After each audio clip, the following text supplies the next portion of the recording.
Beredar di media sosial sebuah video yang memperlihatkan laki-laki bernama Osi mengemas barang-barangnya. Kejadian malang itu dialami Osi, diusir dari rumah karena beda pilihan presiden dengan mertuanya. Perkara itu terjadi di rumah Osi dan mertuanya di Rangkas Bitung, Lebak, Banten, Rabu 14 Februari 2024.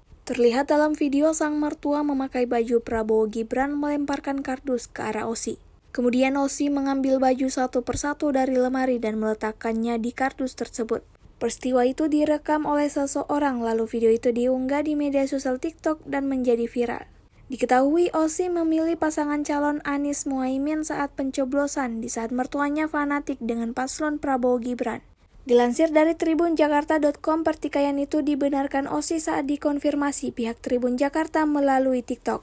Osi mengatakan istrinya hanya duduk tak membela sang suami saat mertuanya mengusirnya. Jauh sebelum hari pencoblosan tiba, Osi sudah mengatakan pilihan yang berbeda dengan sang keluarga istri. Tetapi saat perhitungan cepat yang ditampilkan keunggulan Prabowo Gibran, mertua dari Osi segera mengusirnya dengan alasan melawan mertua karena berbeda pilihan.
Download Tribun X sekarang, menghadirkan lokal menjadi Indonesia.